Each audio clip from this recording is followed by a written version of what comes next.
Hey there, Cine Recaps here. Today I'll be breaking down an action-packed comedy movie called The Shaolin Boy. Let's dive in. But heads up, spoilers ahead, so stay sharp and be careful. Lee is a 6-year-old monk training at the Shaolin monastery. He has spent his entire life in the monastery, honing his martial arts skills. At the start of the movie, Lee enters the monastery and apologizes to his elders for what he's about to do. He must prove his abilities by fighting them. Before he realizes it, a monk suddenly attacks from the side. Lee reacts instantly, dodging even though the attack catches him off guard. The monk manages to throw Lee against the wall, but Lee quickly bounces back and continues the fight. Mid-air, he unleashes a flurry of kicks, demonstrating his agility and skill. Moments later, he defeats the first monk by trapping him inside a woven bamboo basket. Next, a second monk armed with swords attacks.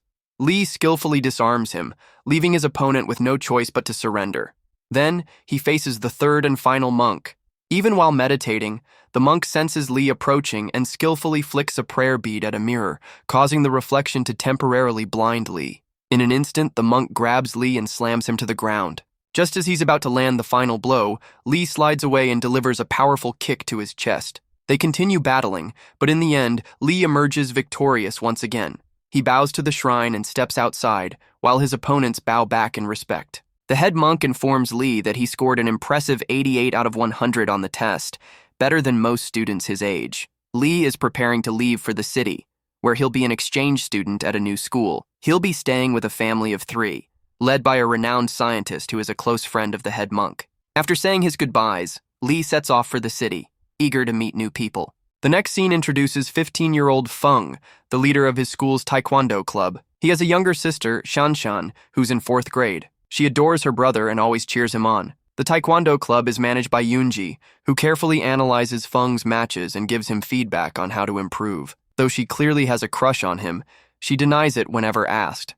Her brother Minho is obsessed with food and loves eating more than anything. The 4 of them live in the same neighborhood and are close friends. One afternoon, Yunji is reviewing footage from Feng's previous taekwondo match as usual, while Minho lounges nearby, devouring chips and snacks. Their father, Dr. Han, is a scientist. Ever since their mother passed away a few years ago, he has buried himself in work. Right now, he's working on a special device that a gang of criminals is after. Dr. Han calls to check on his kids. Yunji is frustrated because he's rarely home. He promises to return as soon as possible and tells them to open a package he just sent. Unbeknownst to them, the package contains the very device the gang is after. As they talk, Lee knocks on their door and Yunji gets busy welcoming him, completely unaware that, on the other side of the video call, her father is being kidnapped. The gang's leader, Lucas, threatens Dr. Han, demanding that he hand over the device. Dr. Han insists that no such device exists. Instead, he explains that he's been developing AI technology that will allow his kids to communicate with an AI that mimics their mother's voice. Lucas doesn't believe him and takes him hostage.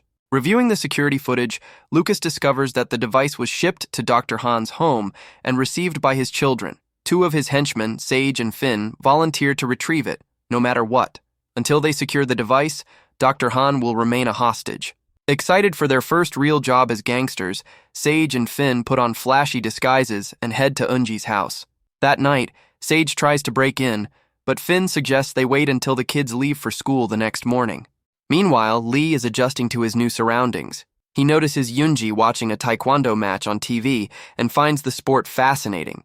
Later, as he tries to do his usual nighttime meditation, Minho plays a video game nearby. They end up disturbing each other, making it tough to live together. But before long, they start playing the game together and end up bonding. In her room, Yunji opens the package her father sent and finds a panda keychain inside, unaware that it also contains a flash drive the gang is after. When she presses a button, the panda asks her to set a voice-activated password. She blurts out, "What password?" which unknowingly becomes the new password. As she experiments with it, she realizes the panda is an AI with her mother's voice. The next morning, Lee gets ready for his first day of school alongside Minho and Yunji. Sage and Finn watch them from inside their car, waiting for the right moment to break in once they leave. But then, Sage spots the panda keychain hanging from Yunji's bag. They quickly change plans and decide to steal it from her instead. On their way to school, the group meets Feng and his younger sister, Shanshan. Yunji introduces Lee to them. As they chat, Sage suddenly snatches the keychain and walks off. Lee notices and reacts instantly, executing a high jump and several backflips to reach him. Feng is impressed by his skills. Together, they beat Sage up and reclaim the panda, but he refuses to give up. He snatches it again, not learning his lesson. The kids quickly team up, trapping him inside a garbage bin and pushing him down the road. At school, Lee is introduced to his classmates, who are amazed to see a child monk for the first time. They bombard him with questions, asking if he can ever get married and if he knows kung fu. The teacher quiets them down, telling them to wait until gym class to see his skills. During gym, the coach announces a fitness test set for next month. Anyone who fails will have to repeat the class next year. Minho panics since he's out of shape and can barely walk properly. Their first task is a 100-meter run. Trained for this, Lee completes 2 laps before his classmates even finish one. Next up, push-ups, one of Lee's many strengths. He easily does over 100 while the other kids struggle to do 2. To show off, he even switches to one-handed push-ups and then vertical push-ups, impressing everyone. The final challenge is the high jump. For Lee, the elementary school-level jump is effortless, but Minho struggles and lands face first on the mat. Meanwhile, back at Dr. Han's lab, Lucas has tied him to a chair and is amusing himself by hitting him with golf balls.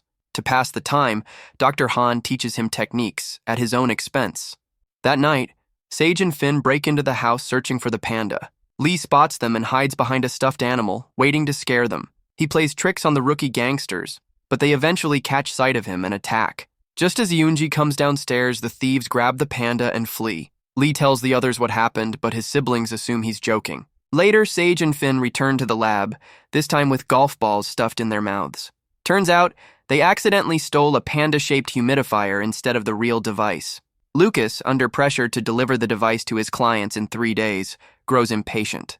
As punishment, he forces Sage and Finn to act as golf tees, using them as targets to speed up their mission. The next day after school, the group watches Feng fight an opponent. Minho and Shanshan chat about 2 unattractive girls sitting in the back of the bleachers. Turns out, the girls are actually Sage and Finn in disguise. They eye the panda on Yoonji's bag, waiting for the right moment to grab it. Just then, Lee challenges Feng to a match, drawing everyone to the front to watch. Behind them, the thugs try to snatch the panda but get tangled in their wigs, struggling to break free. As the fight intensifies, Feng and Lee prove to be evenly matched. It ends when both refuse to strike each other. Just then, everyone turns around and spots Sage and Finn dressed as schoolgirls. The kids attack, but the gangsters escape with the panda after taking a girl hostage. The students rush to the principal and call the police, who promise to track them down. Lee blames himself, believing that if he hadn't challenged Feng, Yoonji wouldn't have been distracted. The others reassure him that it's not his fault. Meanwhile, Lucas finally retrieves the panda and uses the hidden flash drive to unlock a program on his computer. However, it requires a password. Lucas demands it from Dr. Han, but he refuses to reveal it. Several programmers attempt to crack the code, but after a full day, they fail. Frustrated, Lucas begins to lose his mind. Then, he notices a message from Yoonji on Dr. Han's phone and decides to use her as leverage. Yoonji had invited her father to her birthday party the next day. Posing as Dr. Han, Lucas replies, promising to be there. The next evening, Yoonji and her friends gather at her house for the party. Meanwhile, Feng, Minho, Lee, and Shanshan go to the market to buy her gifts. Yoonji receives a text from her father saying he's outside, but when she steps out to check, she's abducted and thrown into a van. At the same time, Lee and the others spot the van and take off after it on their bikes. They track it to Dr. Han's lab and begin searching for her. Inside, Lucas and his business partner panic, as their deal should have been completed yesterday. Desperate to speed things up, Lucas holds a knife to Yoonji's face, demanding the password. Confused, she repeats, "What password?" accidentally triggering the program to unlock. Outside, Sage and Finn guard the entrance. Lee and Feng ambush them, knocking them out instantly. But soon, they face Lucas's right-hand man, Bradley. A skilled fighter, he proves difficult to defeat, even with both of them teaming up. Inside, Lucas and his partner prepare to finalize the deal, but Minho sneaks in and secretly frees his sister and father. Lee arrives just in time to help them fight off the gangsters. Amidst the chaos, Lucas grabs the suitcase containing the flash drive and dashes outside. However, Dr. Han, Minho, and Yoonji intercept him and beat him down.